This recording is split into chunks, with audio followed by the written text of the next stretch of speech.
Let's turn to the situation around Ukraine. First of all, I would like to focus on the use of Western weapons to attack Russian regions. On May 31st, after some European countries, Washington, as they say, officials have further given the Kiev regime the green light to use supplied weapons to attack Russian regions bordering the Kharkiv region.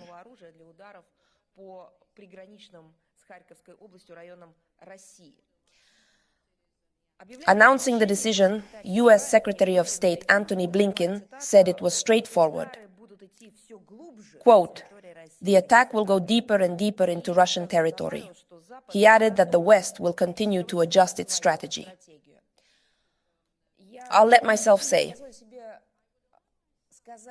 For him, what he said for some reason was embarrassing to adjust the fire. They are the position of the West, which has been carried out by the United States of America for many years. By the way, not only from 2022, the West has not only participated in the destruction of Ukraine's statehood, but also directly participated in hostilities against civilians in Donbass. It is no secret. How can you be so modest? Why do they now call it some kind of indulgence?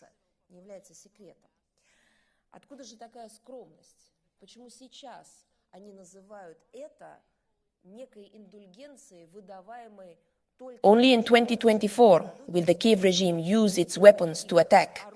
This is the same cunning, the same lie, the same hypocrisy, which from the perspective of the West will allow them to evade responsibility for destructive activities.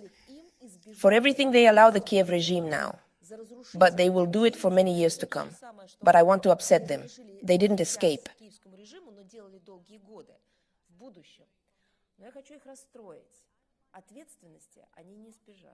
They can't avoid it. Immediately after Blinken's remarks, she attacked residential areas in Belgorod a few hours later. They did so with the help of the U.S. HIMARS multiple rocket system.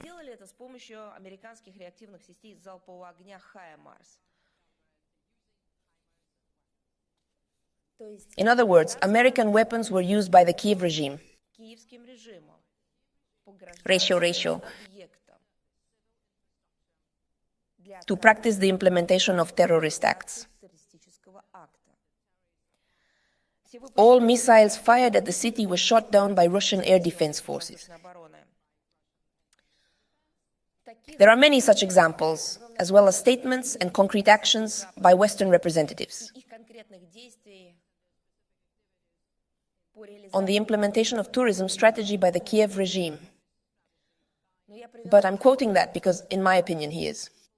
Perhaps the most indicative and most important thing is that if we list every statement of the collective Western chairman similar to this, we will not have enough time at all, so we chose the most representative one. And what happened is another evidence of the West's involvement in the Kiev regime's serious war crimes for many years. I will add a very important nuance because these crimes of the Kiev regime in Kiev were invented and developed and implemented. Not just the Kiev regime, not just the gang on Bankova, not just Zelensky and his criminal syndicate. All of this was prepared for the Kiev regime by traitors of the collective West, individually or in their NATO bloc.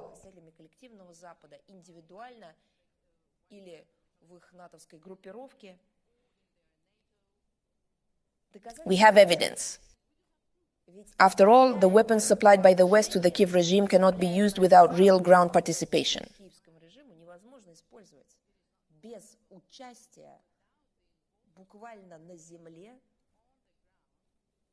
Western instructors.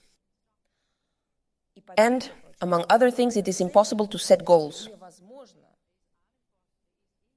In the absence of relevant information with coordinates, the Kiev regime does not have such information. And of course, it is provided by the collective West, of course, first and foremost by the West, and Britain. In fact, Washington personally made such a statement to himself.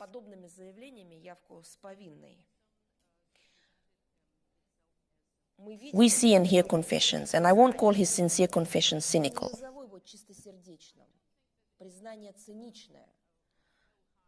Killing women and children of civilians living there. Frontier debris from Western missiles in the Belgorod region, including from HIMARS, will be indisputable evidence of the guilt of Washington, London, and all those they have attracted through this round of bloody guarantees.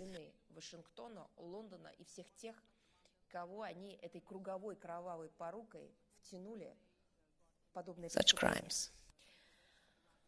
Did I say these crimes? Not a year ago, not now. They didn't start at the age of 22. June 2nd marks the 10th anniversary of the Kiev regime's heinous crimes against the peace of civilians in Luhansk. These crimes have been going on for years. We were already celebrating the anniversary of the city center when the Su-25-2999 attack aircraft of the BCU Tactical Aviation Brigade was attacked by cluster munitions in a targeted and deliberate attack on the Great Patriotic War Heroes Square. 8 people were killed and about 30 injured at the playground of the regional government publication. Then it was a demonstration massacre of innocent people. The Kiev regime and those who brought it to power at the time needed it. Let me remind you, this is 2014. June. Therefore, these are already the results. An anti-constitutional coup in Ukraine by the West. And it shows, as I said, that revenge is needed.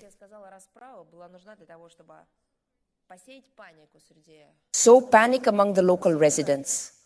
Intimidate them. And show what they will do to them and how they will live if they do not obey the will of the illegal Kiev regime that came to power illegally. Well, you can refer to the past as much as you want. Then there was an election in 2014. We clearly remember that there was an anti-constitutional coup before them, and we recognize these elections with reservations. We recognize their results more as a consideration, only to give a chance to resolve the situation in Ukraine peacefully, which is the only important key. I would say that the conditions for accepting what Ukraine called the 14-year presidential election at the time were, but still understand how they were held and how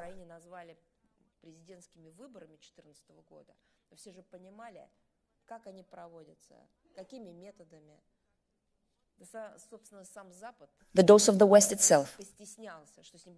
He was embarrassed that he rarely recognized them as more or less in line with certain norms. Then the Kiev regime, the sponsors behind it, the West, tried to break the resistance of the residents of Luhansk. They did not try to target nationalist militants against civilians for this purpose. And then, in my opinion, they not only failed but also had the opposite effect. It didn't work. The NRA defended its right to self-determination, the right to speak freely in its native Russian, respect its traditions, and respect its insistence. These heroes who gave their lives to save mankind from fascism. Today, the Republic is an integral part of the Russian Federation and continues to fight with all our people. For security independence, for justice, for historical memory. The struggle against dehumanization, and probably the first of its kind on the European continent. This act of aggression and other bloody war crimes committed by the Kiev regime behind the West have no statute of limitations and will never be forgotten. On June 14th, with the Zhish and their allies opted to pretend outwardly and publicly that nothing had happened. At the same time, it is clear that they are certainly behind all these crimes. But today, 10 years later, they openly talked about the imminent delivery of 16 US fighter jets that could be used to bomb peaceful cities and civilian facilities from the air. Why is this? Why, since they are acting like the collective West? So rude, they allow themselves a lot. Why didn't you say it right away? About their plans, their intentions. his actions, but because he needs to be trained. Own population such thoughts. It was necessary to corrupt our own media by soothing vigilance and turning them away from their journalistic duty.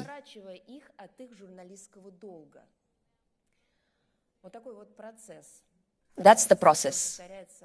By the way, it repeats itself over and over again. Even in modern history, it has been everywhere. Look at how Western journalists have learned not to see the bombing of peaceful cities, such as Serbia, not to notice the occupation of independent countries, such as Iraq, and still continue, and in the same Syria or total destruction. They have learned not to notice sovereign countries such as Libya.